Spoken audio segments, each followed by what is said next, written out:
Beneath the golden glow of ancient ruins, Rome stands timeless, a city where history and modern life entwine. Every cobblestone street whispers stories of emperors, artists, and show jumpers. And today they shall do the same about the world's greatest show jumpers.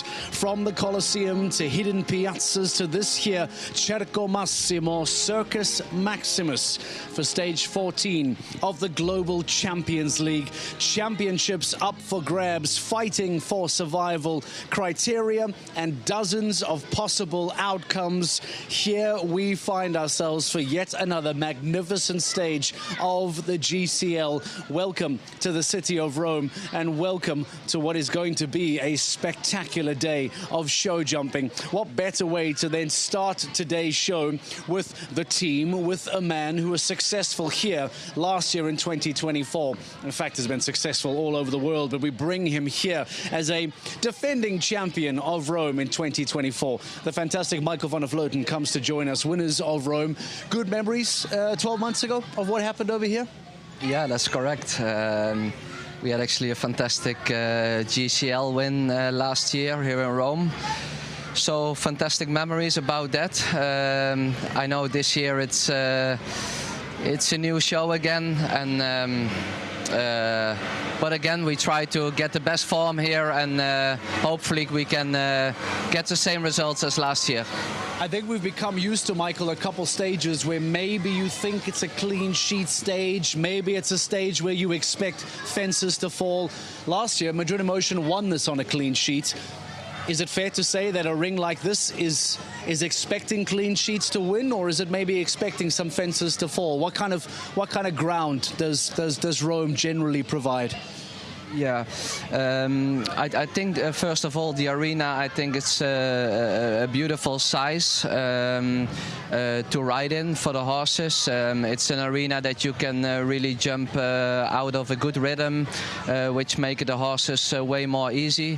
The footing seems to be very well this year, and but okay, it's the course designer also knows this and try to make it also this year as difficult as possible for us. Last year it was you and Edu were jumping clear. We know that Victor had a great day on the Longines Global Champions Tour, the Grand Prix, going on to win there.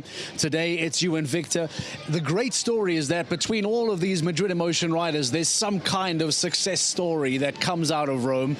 Is there any way to draw inspiration from 2024, or is it just a great story and you put it in the back pocket and come here as a fresh day?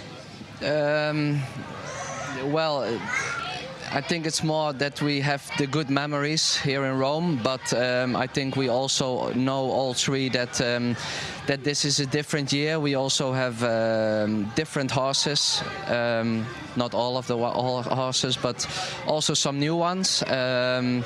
So it's gonna be different, and but as I said, we tried our best to bring the horses here in the best shape, and we have to stay focused both rounds and see how far we can get. Talk to us about who's in the stable this week for Michael van der Vleuten, because when I think about Michael, I think about O'Bailey, I think about Alwicki, I think about Beauville.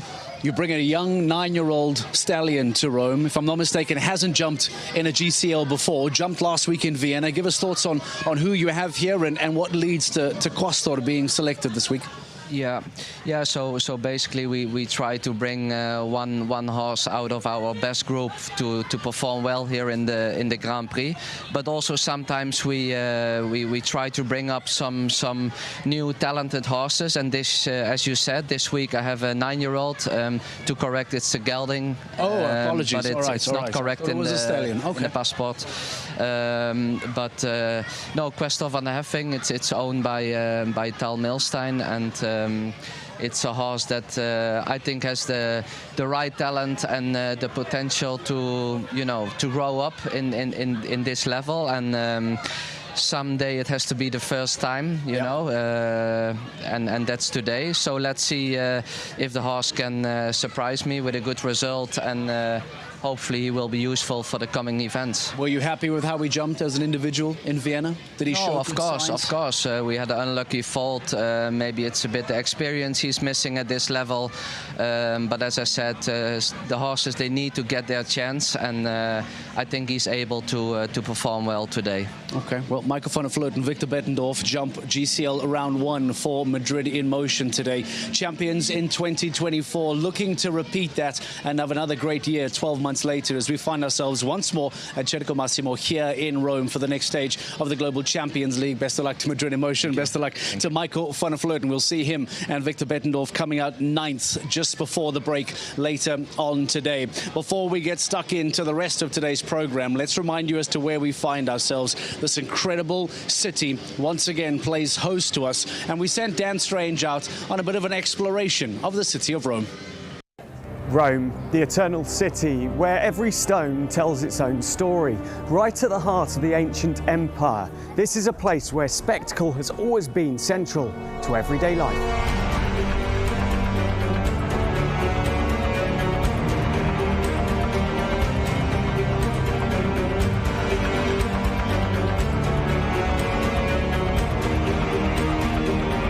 The Colosseum, once a stage for epic battles, roaring crowds and plenty of drama.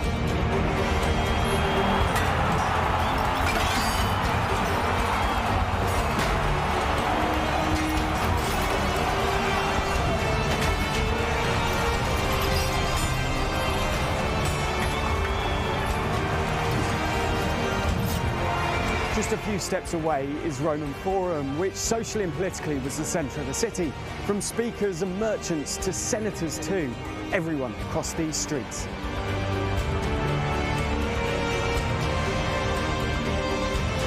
It's impossible to walk anywhere without stumbling upon history. Up there is Colle Palatino, the Palatine Hill, where as legend would have it, Romulus founded Rome in 753 BC.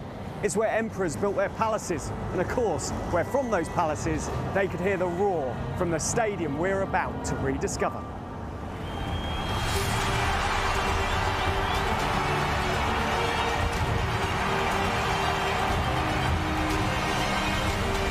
And here we are at Circus Maximus, once the home of chariot races, now ready to welcome the world's best riders and horses. A stage which combines precision, passion and elegance, with memories made to last for eternity. You talk about history, you talk about culture, you talk about age and depth and experience. Well, then there is arguably nowhere better to be than here in the city of Rome for the upcoming stage of the Global Champions League. The big conversation now becomes, what was the impact of the previous stage? What brings us to this point here in Rome today? There was far less sunshine and far less warm weather in the previous stage, and despite some rain and some woolen beanies, the action was still fantastic. Let's take you back then to the previous stage and remind you as to what happened in Vienna, Austria. Welcome back.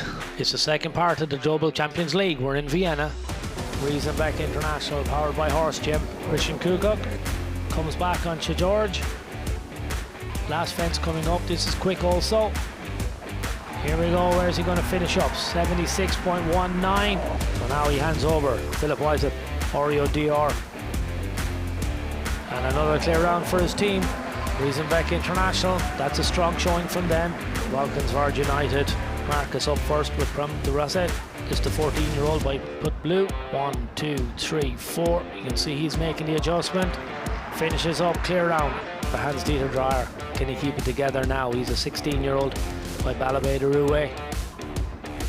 Whoa, has a front trail off with the hind legs is really unusual. They finish up on 8 penalties. Prague Lions. This is a horse he rode in the first competition as well. He had a clear round obviously on that occasion. He wants to double up now and have a double clear. He did that in Valkenswaard. Can he do it again? Here's Brick, last fence. Here we go, pressure's on. 79.68.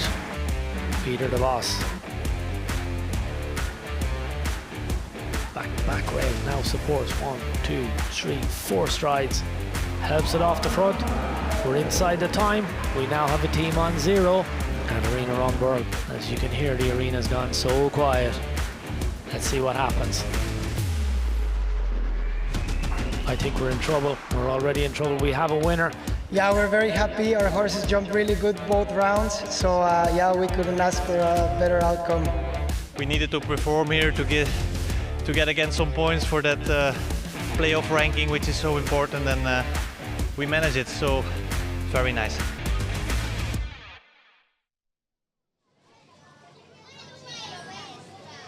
What a season this is turning out to be for the Prague Lions, powered by the Czech equestrian team. Once again, Fernando Martinez Soma jumping superbly. And once again, those riders from the Prague Lions getting maximum points, now finding themselves in third and are becoming a real story for the GCL Super Cup semi-finals. That, of course, comes later on in the GC Prague playoffs in November. What is the impact of Vienna now? That becomes the big question.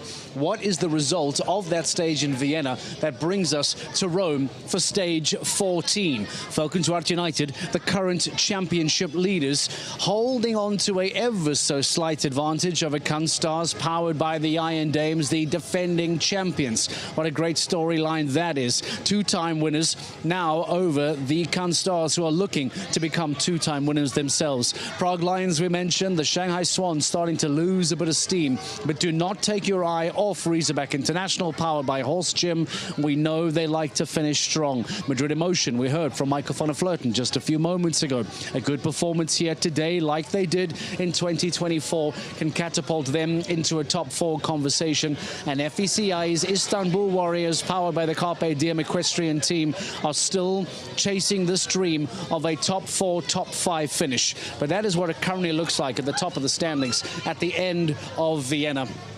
This is what the championship race looks like. As we head on to the second page, all sorts of problems for the Paris Panthers, who, as it stands, will play no part in the GCL Super Cup later on this year. The Monaco Comets unable to relive the dream that we saw of their fellow teammates of the Kunstars. It has been a tough season for them as they get to find their feet. We've heard a lot from the Monaco Comets riders who said that Deborah Meyer has given them time. She is patient with the project and does not expect instant success, despite it happening with the Kunstars in 2024. The big question now is, how does that potentially look in a couple of weeks' time? There are so many scenarios. There are so many different ways this can play out. Victory here for this team, an elimination for that team, still with 3 stages to come here in Rome and Rabat and in Riyadh. There are arguably 1,000 ways that this can go. Luckily, we have giant supercomputers that help us explain these scenarios. It is our job to break it down, to simplify it, and to deliver a more chewable example.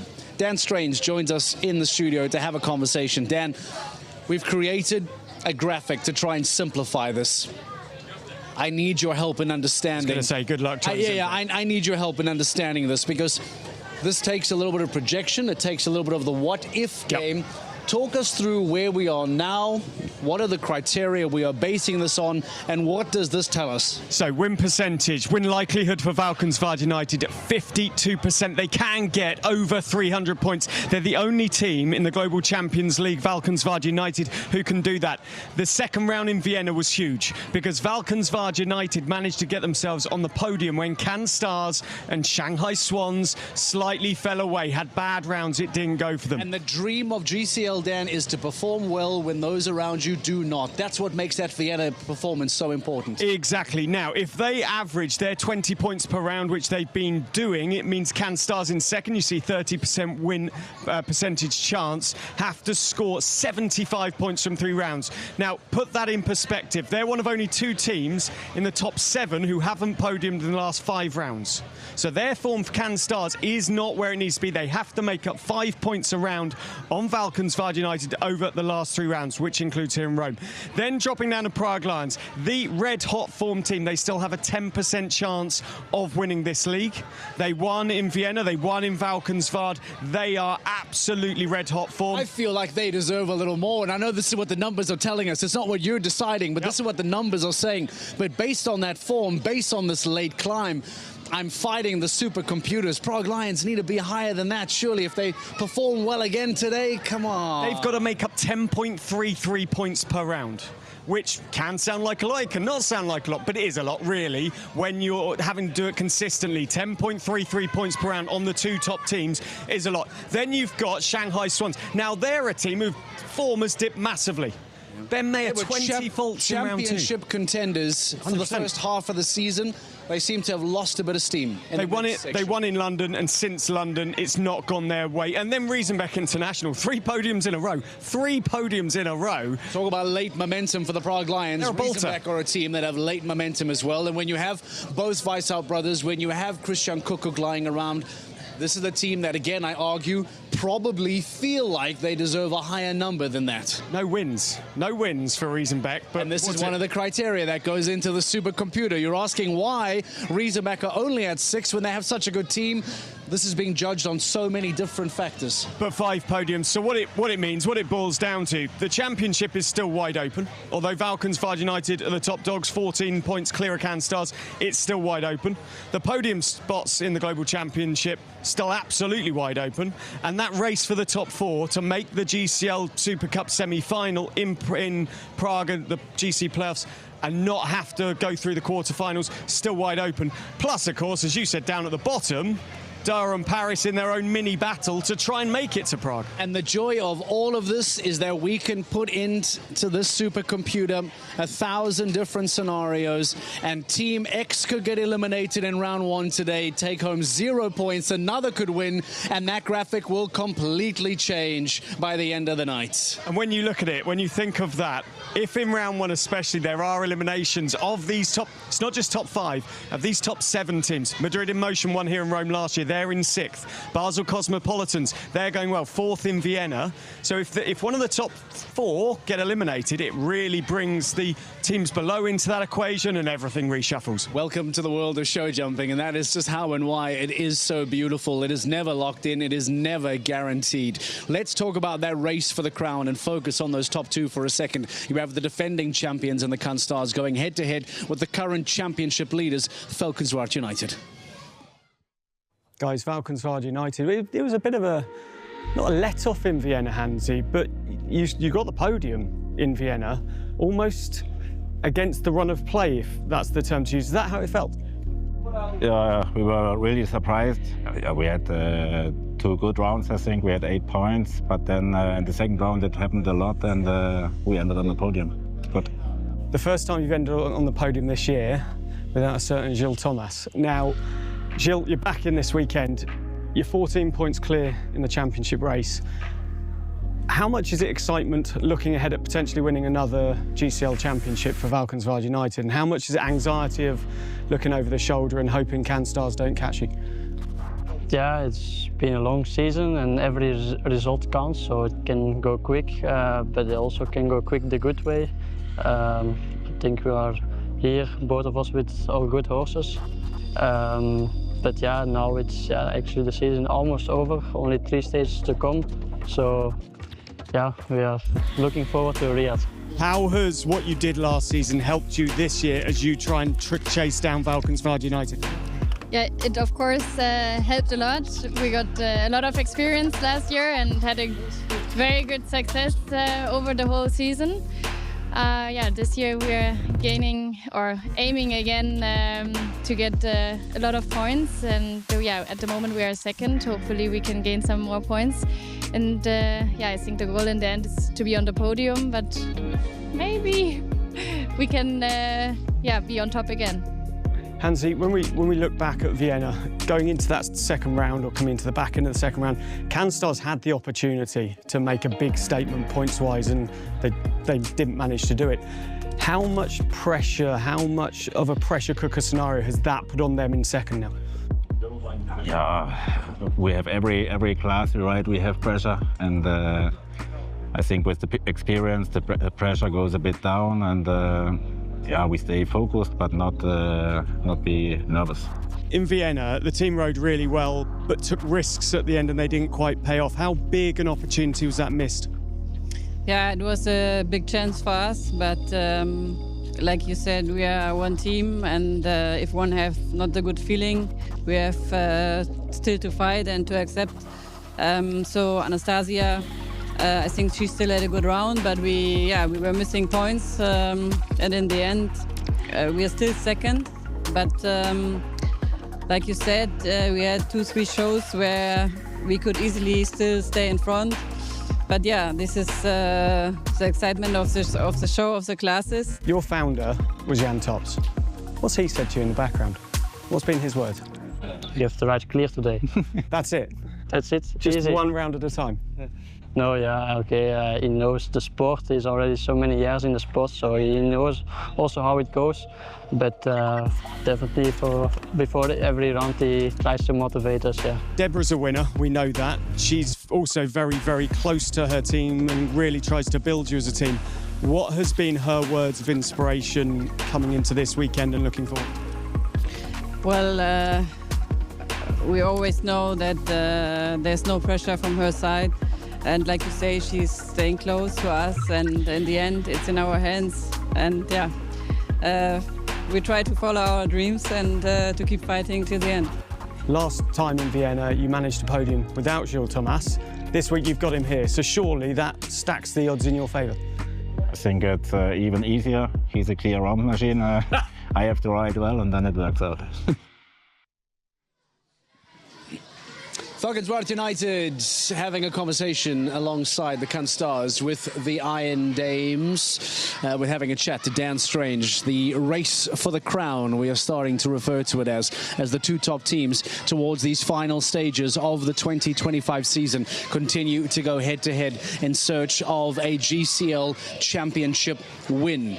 Course walk is officially underway. You'll see behind me, and the riders now officially getting their course walk underway. I've been seeing Uliana Vizzani, the course designer, with his team, walking the strides, measuring everything to perfection. That is all ahead of GCL Round 1 coming up in a few moments' time.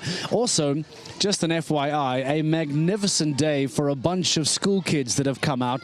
And can you imagine how fantastic that opportunity must be for young schoolgoers here in Rome to be a part of the Global Champions League and have the opportunity to be present here in Circus Maximus and be given what seems to be, I imagine, a guided tour of the course walk, which I think is magnificent. And if I hold the line for just a bit, in fact, I can show you that. A couple of young school kids are now at the in-gate, and they will be given a private walkthrough of the Global Champions League. Here's another look at them. I think this group is next. There's one that's in the in-gate.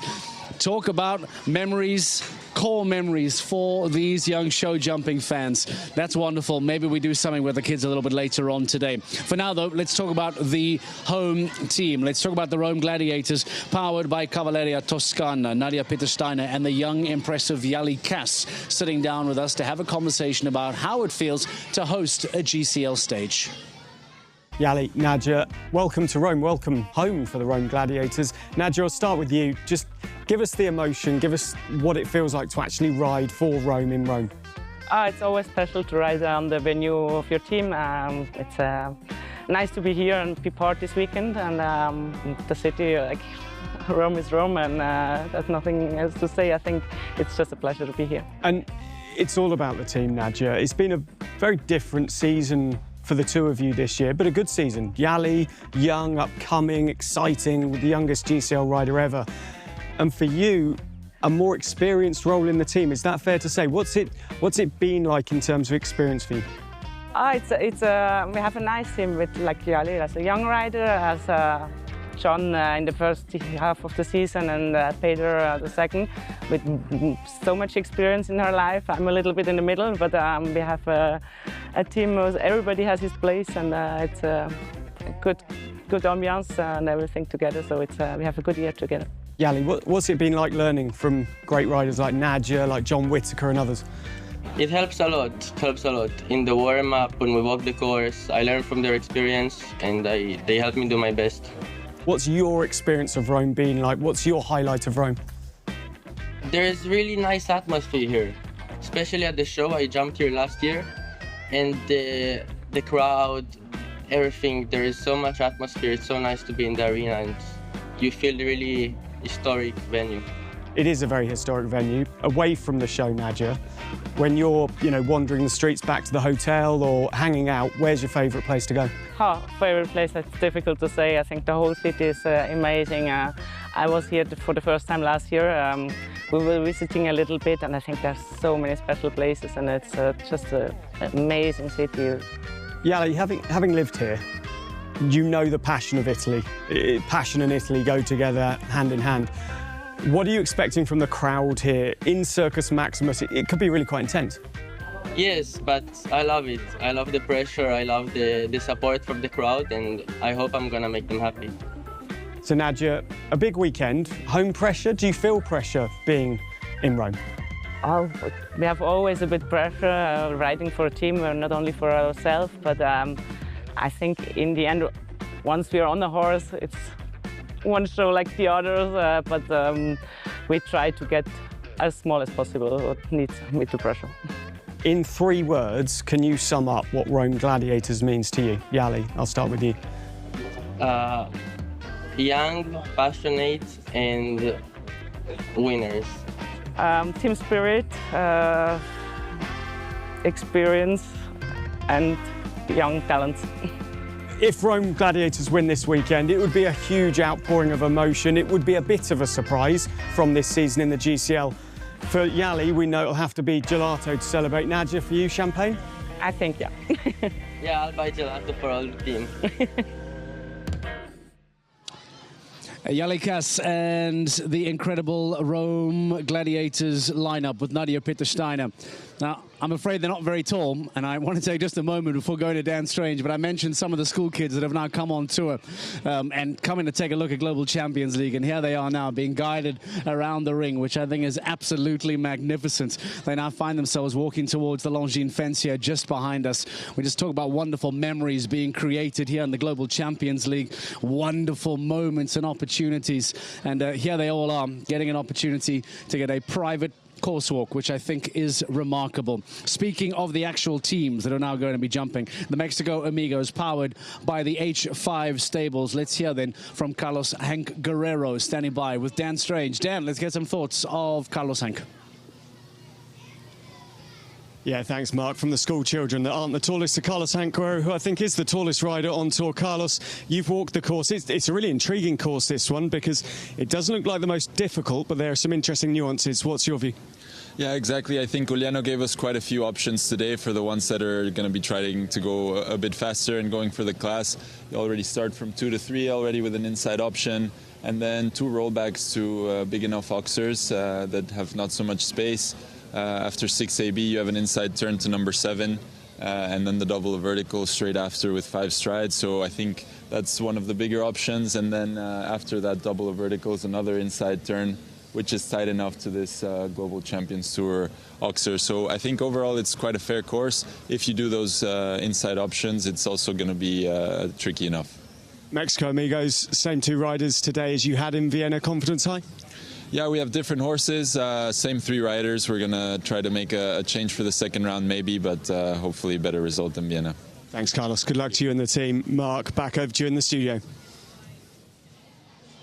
Thank you very much, Dan Strange. Thank you very much to Carlos Hank Guerrero, giving us some thoughts on what to expect today in the Global Champions League Round 1. Jumping alongside Eduardo, they will be 8th to go, the 10th ranked Mexico Amigos for today's competition. We are moments away then from officially kicking off GCL Stage 14 here in Circo Massimo, Circus Maximus in Rome. We thank you for joining us on a gorgeous autumn's afternoon in the wonderful Italian capital. We stand by for the first team to be coming out in a few moments' time. I remind you that that is going to be the Stockholm Hearts powered by H&M We Love Horses. Jean Richard and Olivia Philipparts will be the first team to come out. Hans-Dieter Dreyer and Gilles Thomas. We talk about an exciting start to the competition. We remind you that GCL Round 1 is drawn by competition. The competition is drawn by an auto-generated computer. And take a look from a championship perspective what this start list looks like. with Falkenswart United in second, Canstars in fourth, and the Shanghai Swans in sixth. So all in the first half of the competition. We will then see the top-ranked chasing teams all fighting for that championship before the break, and then advantage to Prague Lions, who in third place will have the entire rounds to focus and look at how Shanghai Swans jump, at how the Canstars jump, and how Falkenswart United jump. It is an early advantage to the Prague Lions as Peter de Vos and Fernando Martinez Soma on Jarina and Lady van der Hartenhove respectively will go on to go last. A wonderful, wonderful advantage for the Prague Lions to see how things play out. Only then, based on the performances of GCL Round 1, will the start list for GCL Round 2 then be defined. We stand by and await the start of the competition. Maybe take you through some of the rest of that. Scandinavian Vikings then just before the Prague Lions. Basel Cosmopolitans, we spoke about Marlon Modolo-Zonatelli and Sasha Nygaard. They will be jumping for Basel, who too are still fighting for a GCL Super Cup semi-final place to try and somehow claw their way back into the top four. Let's see, we once again go back to Dan Strange, maybe for some closing thoughts before we get ready to start. Dan Strange, give us some closing thoughts ahead of GCL Round 1. Yeah, thanks, Mark. Well, I'm in the arena with Angelika Zonatelli. Angelika, you've walked the course. Confidence for Monaco Comets high today? It's always before you walk the course you wonder what will be any difficult lines and so. But I have to say, after walking, I feel pretty confident. I really like the course. You have some options where you can go inside or around, leave out a stride here and there. But from walking, it looks like a very fair and friendly course. So. I mean, for sure it will be false enough, like always. Many times it looks easy, and then in the end it's not as easy as it looks. But from walking, first impression, very nice course. When you look at the movement of the course and how they've designed it, it looks like the sort of course where balance is important, but of course round 1, time doesn't matter as much because you're not chasing the clock all the time. How does that suit your horse? Yeah, I need to be a bit aware of the time. Yes, that I don't spend too much time for getting a time fault. But I do like the course. My horse has a big stride, which I think helps in this course as well for the lines. So from walking, it feels like it will suit my horse. Yeah. We've been speaking a lot to Canstars. Obviously, they're second in the championship at the moment. How have you seen the season as going on debut for Monaco Comets? Because obviously Iron Dames have both teams. How have you seen the season from the team that are new to the league, from the team that have had a more difficult season? Yeah, we have very good riders. We have been a little bit unlucky with the horsepower. Some horses got injured, which of course some of my best horses were injured, which changed also a bit the situation. But now I think we had a few shows that was not great, but we still have a couple of shows left, and we really want to perform. And I think we have a good setup for the last few shows. So yeah, we each show like always, but we will try to do our best and hopefully get some good points this week. Angelika, thank you so much for your time. I'm just going to actually come over behind Angelika and have a word with her husband Marlon from Basel Cosmopolitan. Sorry to jump in there, Marlon. You've had a look around. Basel in a really interesting position because the chase for the top four is still on. What's the conversations in the team? Yeah, definitely to try to reach that and be focused on each round, to jump clear rounds and try to get better results by the end of the season now. This season, Basel seem to have always put in good performances in the first round, and obviously in Vienna, fourth place as well. Shall we? How do you aim to convert that into round 2 here? No, I think most of us riders on this level, like me, Sasha, and so we've sometimes rode fairly young horses on this level, like unexperienced horses. So sometimes we had rounds like me in New York with 2 down. My horse jumped great, but still had 2 down. I think we're getting more and more consistent on that. And yeah, you see Jana is often jumping clear rounds on those rounds with her mare. And I think we just need to be a touch lucky that we bring it together all at once. I spoke in Riesenbeck to Marlon Bayer-Johnson, and she was saying that H&M Indiana can't stand school children. There's a lot of school children. I know you're a dad of 3 children. I assume your horses are better with kids because they're around them a lot.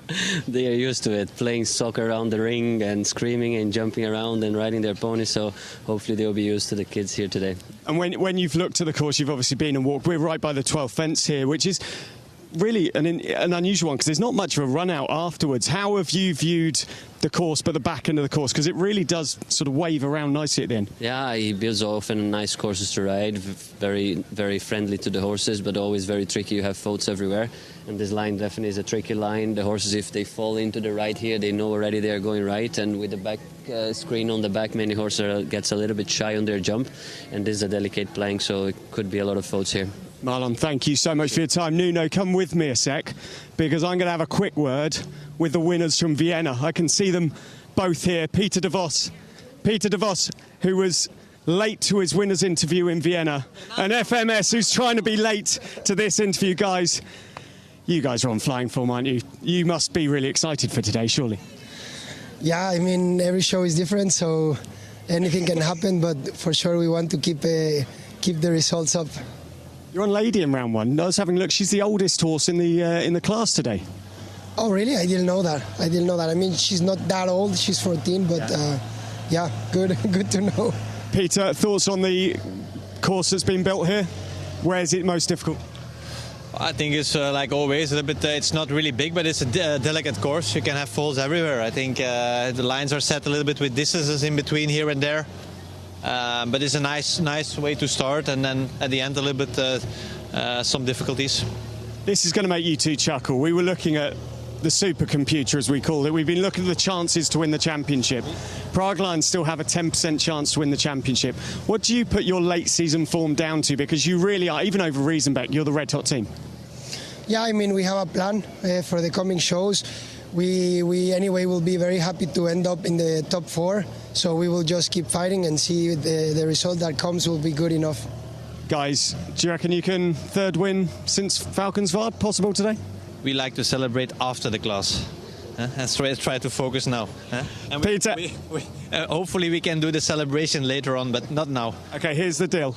If you win, you're on time for your interview, yeah? I will, 100%, okay? Guys, good luck. Thank you so much, Mark. It's been a really exciting, busy one in the arena here in Rome. Back over to you. Fighting words from Peter de Vos. If they win, they will only be celebrating later. Keeping his eye on the game, keeping his eye on the ball, as you would say in the world of football. Lady van der Harte over and Yarina jumping for Fernando Martinez Soma and Peter de Vos. Dan Strange is very, very correct. They are a team in red-hot form. Multiple GCL stage wins this year. Currently inside the top 3, keeping the pressure on the Canstars, keeping the pressure on Valkenswaard United.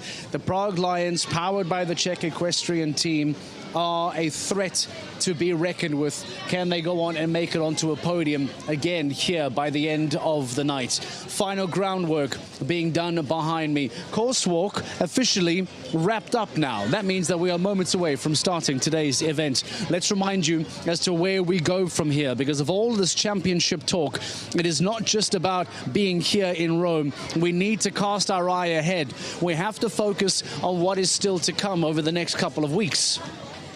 Because from Rome, we then head off to Morocco as we broke ground in 2024, moving to the African continent for the very first time in 2024. We will once again return to Rabat next week. That will be the penultimate stage of points earning possibilities for the teams. After which we head to the GCL final. That final stage taking place in the Kingdom of Saudi Arabia, as Riyadh will once again be the defining moment. The question now becomes, when does a champion get crowned? Is it going to go down to the final day in Riyadh? Will Valkenswaard United win the title before? Will they slip up and Canstars, Prague Lions, Riesenbeck International? So many possibilities, and it is all to be decided here as we get ready for the start of Global Champions League Round 1. We welcome you to the incredible city of Rome. We welcome you to stage 14 of the GCL, which starts next.